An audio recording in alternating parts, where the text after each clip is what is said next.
During Soviet times, food in Russia was often scarce, and choices were limited at best. It was almost impossible to get fresh produce of any kind. Today, supermarkets are bustling places where food is abundant and the selection's amazing. Fresh produce is everywhere. In Moscow, this is due in part to a vast complex of greenhouses called Agrokombinat Moskovsky. Encompassing 300 acres, these glass houses go on and on and on. The produce grown here can be found in 1,500 markets in Moscow, a city of more than 12 million people. These greenhouses were originally constructed by the Communist Party in 1969 to feed the party elite. Since then, the complex has grown in size and scope, and today it is privately owned. I'm with the director of these greenhouses, Yevgeny Sidorov, and I'm with Igor Malakhov, who might be our translator if we need him. I'm very excited about being here because I love growing things. There are all kinds of lettuces, herbs, peppers, tomatoes. Yes. Now, these are beautiful cucumbers. Can you find me a perfect one? Oh, look.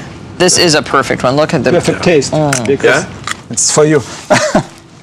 These will make great pickles, great salad. They're delicious. These are pink oyster mushrooms. Yes. And they're growing in bags of straw? Yes. And what kind of nutrients do mushrooms need? Nothing except water.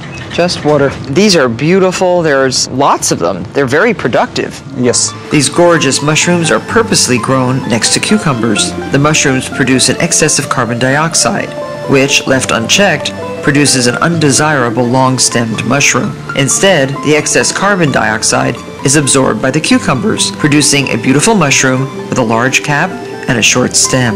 So they're very compatible crops. Yes. And aren't they beautiful? And the color is so superb. This is fantastic. So now can you show me the lettuces? Yes. Excellent. This is quite a sight to behold. There are lettuces of all different sizes and ages. These must be almost ready to harvest, right?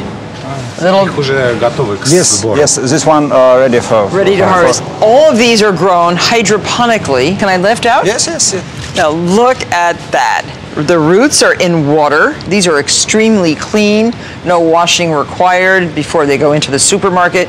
Of course, when you get them home, you wash them. Yes. Yeah. Is this Grand Rapids lettuce? Yes. With our mushrooms, it will be okay. And some foie gras. And some Russian vodka. Listen to this. Oh, excellent. Look at this, how beautiful. There's opal basil and basilico fino, very fine basil. Wow. So this is what you sell. This is one bunch. Yes. So, I would work in this house if I were working at this greenhouse. Oh my gosh, look at it. And the opal basil is so beautiful. This is one of my favorite. That is fantastic. I know, that's small. Yes, not ready to take yet. No.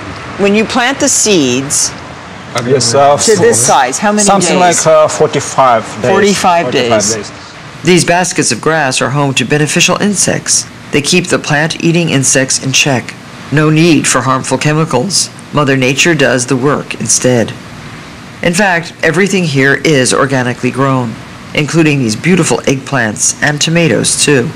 1,700 people are employed here. It's a remarkably productive working farm under glass, and it supplies wonderfully fresh produce to everyone. The motto of the company is picked at 6 in the shop by 8. And it's true, which is even better. Well, thank you very much. It's very hard, but it's true. This is a wonderful, wonderful visit. Thank you very much, Evgeny.